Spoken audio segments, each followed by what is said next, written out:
안녕하세요, 아띠님들. 아띠살롱의 아띠맘입니다. 반갑습니다. 안녕하세요. 네, 저는 지난 시간 미디어에 대한 이야기를 했는데요. 반응이 너무 좋았어요. 이 지난 시간 촬영하신 소감이 어떻게 될까요? 첫 촬영이었고 유튜브라는 거를 처음 접해봤기 때문에 저희 더 되게 어수선했던 건 맞아요. 그리고 좀 창피하기도 했고 여러 사람들한테 이걸 어떻게 보여줘야 되나라는 생각이 많았는데 그래도 꽤 많은 사람들이 도와주셨고 좋게 얘기해 주셔서 용기도 더 많이 생겼고 앞으로 더 좋은 정보 드려야 되겠다라는 마음가짐이 섰습니다. 네, 그래서 저희가 책임감이 더 이렇게 막중해져서요. 오늘은 모든 엄마들, 육아하시는 엄마들의 고민인 전집에 대한 이야기를 해보려고 합니다. 모든 아이 키우시는 엄마들 고민이 다 있죠. 전집을 구매하는 다 있으신데 이 전집을 사야 하는 이유가 따로 있을까요? 보통 엄마들이 첫 아이를 가졌을 때 우리 아이는 나보다 더 잘 키울 거야. 훌륭한 학생으로 키워보고 훌륭한 사람 만들어 보겠어. 라는 마음가짐으로 시작하지 않나 싶어요. 그래서 그 엄마의 욕심과 자신감과 기대감으로 전집을 많이 선택하는 것 같습니다.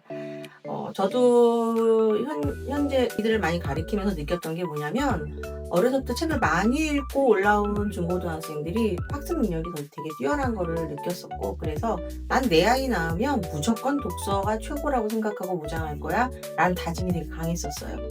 그리고 애 임신해서 애가 나오기도 전부터 온통 전집을 집에 다 들였습니다. 그러면서 이제 전집의 중요성을 느끼기도 했어요. 그리고 갖다 놓고 나면 되게 얼마나 뿌듯하고 든든한지 몰라요. 이미 뭔가 시작된 것 같고. 그래서 저는 엄마들이 느끼는 보장 보험성 같은 그런 기대감이 있지 않을까 싶습니다. 든든한 보장보험, 그쵸. 근데 이게 믿는 도끼 발등시키지 않았으면 정말 좋겠네요. 저도 민경 씨와 같은 의견인데요. 요즘에 문해력이 굉장히 중요하잖아요. 그래서 내 아이가 책을 좋아했으면 하는 마음에 전집을 사시는 것 같아요. 근데 막상 전집을 사려고 하니까 어떤 전집을 사야 할지 막막해서 인기 있는 전집들을 많이 알아보시는 것 같아요. 저도 아이 키우면서 안녕 마음아, 이쾌 천재들 이런 전집에 대해서 많이 들어봤었고 그런 전집이 인기가 있으니까 다른 사람들이 구매했으니까 나도 있어야 하나? 뭔가 없으면 내가 뒤처지는 것 같고 그래서 구매를 해야 되나 그런 충동을 느끼기도 했었어요. 저도 제 얘기를 하시는 거죠. 저도 그래서 쇼핑몰이나 홈쇼핑 이런 데서 탑 10 안에 드는 인기 순위 책들 이렇게 내용도 안 보고 그냥 인기 있으니까 좋은 거겠지 하고 이렇게 구매를 했던 것 같아요. 저도 전집이 없는 집은 거의 못 본 것 같아요. 저의 경우도 첫 아이를 임신하고 출산을 앞두었을 때 이것저것 용품도 필요하고 잘 모르니까 남편이랑 무슨 베이비페어, 유아교육전 이런 데를 좀 많이 다녔던 것 같은데 첫 전집을 거기서 구매했던 것 같아요. 그 당시에 애플비랑 블루래빗이 좀 두 개가 되게 핫했거든요. 네, 저희는 애플비를 선택했고 그 결정적인 이유는 알록달록하고 예쁜 책장을 사은품으로 줘서 그것 때문에 애플비를 샀던 기억이 나요. 그 사은품이 되게 치명적이더라고요. 그래서 이 전집을 위해 사은품을 얻었는데 전집이 중요한지 사은품이 중요한지 헷갈리는 경우가 있더라고요. 전집이 저렴하진 않잖아요. 거금을 들여서 전집을 구매했는데 이게 저 같은 경우는 잠깐 먼지만 쌓이고 그런 경우가 있었거든요. 혹시 이런 전집에 대한 안 좋은 경험이나 후회하신 적은 없으신가요? 네, 저는 전집을 구매한 적이 없어요. 그 이유가 전집에 대해서 안 좋은 어렸을 때부터 그런 경험이 있어서 전집 구매하지 않았거든요. 그러니까 저희 엄마는 전집을 많이 사서 집에 배치를 해놨었는데 저는 그 책들을 보면서 압박이 느껴지더라고요. 그리고 책이 비싸잖아요. 비싼 만큼 책을 읽어야 한다는 엄마가 강요가 있었다 보니까 책을 읽고 독후감을 쓰는 게 너무 싫은 거예요. 그러면서 책에 대한 거부감이 그때부터 들지 않았나. 그런 경험 때문에 저는 아이에게 전집을 사준 적이 없어요. 제가 전집을 사고 아이한테 약간의 그런 강요를 하는데 우리 아이도 또 그런 게 느끼지 않을까 지금 우려가 됩니다. 네. 보통 우리가 전집이 금액대가 되게 센데 이런 거금 들여가지고 집에다가 쫙 배치했는데 얘가 하나도 안 읽고 먼지가 서먹하게 쌓이는 순간 엄마들은 오장육부가 뒤집히는 거죠. 그리고 솔직히 남편은 아무 말 안 하거든요. 남편 아무 말도 안 하고 가만히 있는데 괜히 남편 눈치 보이면서 애를 닥달하게 되기도 하고 전집 사서 남편한테 이혼당할 뻔했다는 집들도 꽤 봤습니다. 진짜예요. 아빠들이 막 뭐 굳이 이렇게까지 해가지고 해야 돼? 막 이런 집들 많이 봤는데 이렇게까지 고군분투해가면서 그 비싼 전집 들여놨는데 애들이 안 읽어주면 정말 속 터지죠. 친정집에 가도요 30-40년 된 전집이 쫙 질비하게 요즘 어머님들은 그래도 좀 신식이라서 뭐 중고서적으로 내놓기도 하고 팔기도 하고 드림을 하기도 하는데 또 보통 그게 잘 팔리지도 않아요. 저희 친정집에 있는 30-40년 됐으면 거의 골동품 수준이라고 볼 수 있는데 골동품 돈이라 되지. 혼수로 가져오고 그랬어요. 아유, 더 묵히려고요. 진짜 안타까운 경험이 저도 있는 것 같아요. 저희 집도 전집이 꽤 많이 거쳐갔는데요. 저는 아까 지영 씨와 좀 반대의 경우예요. 저희는 어릴 때 집에 전집이나 책이 많이 없어서 제가 이제 어릴 때 못 읽었던 거를 읽고 싶은 마음에 그래서 이제 사고 싶어서 소유하고 싶어서 좀 드렸던 경우가 있거든요. 근데 제 취향에 맞춰 샀더니 저희 아이는 별로 반응이 없는 거예요. 그래서 그 다음에는 낙권을 이제 좀 구매해주기는 시작했는데 낙권이라고 가격이 또 저렴하지도 않아요. 낙권도 여러 번 사다 보면 뭐 전집에 맞먹지 않게 비싸기도 하고 그래서 이제 저는 나중에는 중고로 전집을 좀 저렴하게 구매하면 그 중에서 좀 선택적으로 읽어도 비용적으로 좀 효율적이겠다 싶어서 중고 전집을 구매했었어요. 가성비를 따져서 전집을 구매하셨던 경우, 그래도 좋은 경험이 되었으면 합니다. 그럼에도 불구하고 어머님들이 전집을 구매를 하세요. 어떤 장점들이 있으니까 전집을 구매하시는 것 같은데요. 전집 왜 구매할까요? 저와 같은 성향을 가진 엄마들은 일단 시간이 부족하다거나 게으른 편이면서 뭔가를 빨리 해결하려고 하는 사람들이에요. 그런 분들을 봤을 때는 이미 나이대별로 어떤 책을 읽어야 되는지에 대한 정보가 없는 분들은 출판사에서 잘 만들어 놓은 나이대별 그런 이제 분야별 책들을 전집으로 커리큘럼형으로 쫙 만들어져 있어요. 그럼 그 나이대별 시간에 맞춰서 그거를 계속 읽혀주면 굉장히 시간이라든지 이런 부분에서 효율적이라고 생각해서 오히려 저는 그게 더 가성비로 느껴졌었어요. 말씀하신 걸 들어보니까 제가 예전에 아빠가 옥스포드 백과사전 카네기 연대기를 한 30-40권을 사주셨거든요.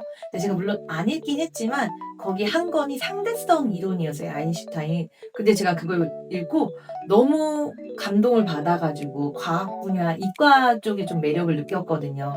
이게 다양한 경험하지 않은 그 다양한 경험을 책을 통해서 할 수 있다라는 것 같아요. 제 생각에는 유학이나 저학년의 경우에는 아직 책에 대한 취향이 뚜렷하지도 않고 책을 고르는 안목도 좀 덜 발달된 상태인 것 같아요. 그래서 그러다 보니까 아이들이 좀 편독을 할 수가 있는데 예를 들어서 저희 집 둘째 같은 경우도 좀 치우친 독서를 하는 경향이 있어요.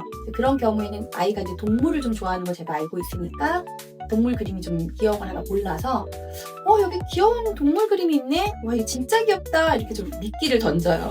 그러면 아직은 어리기 때문에 그 백발백중이거든요.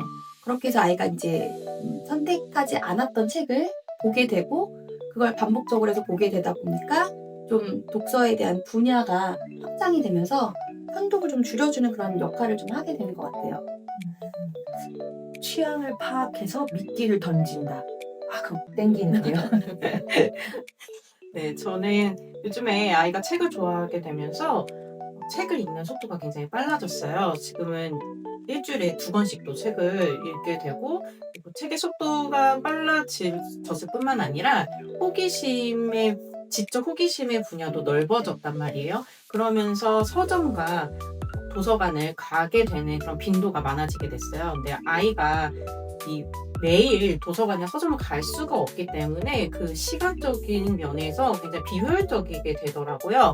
전집을 구매하게 되면은 그런 시간적 효율성에 있어서는 좋은 것 같아요. 거기다 아이가 요즘에 빠진 책이 그리스 로마 신화인데 낙권으로 구매하다 보니까 한 권에 16,000원이 넘어요. 근데 그게 40권이나 나와요. 근데 전집으로 사면은 좀 더 비용적으로 저렴하긴 하더라고요. 그래서 이제 저희가 전집을 이렇게 잘 활용하면 좋은데 부모님들이 전집 활용에 대해서는 잘 모르시는 경우가 많은데 전집 활용법에 대한 얘기를 해주실 수 있을까요?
이게 지금 계속 꼬리에 꼬리를 물고 이게 확장이 돼가고 네. 있잖아요. 이게 마인드맵 확장하는 거랑 거의 똑같거든요. 예.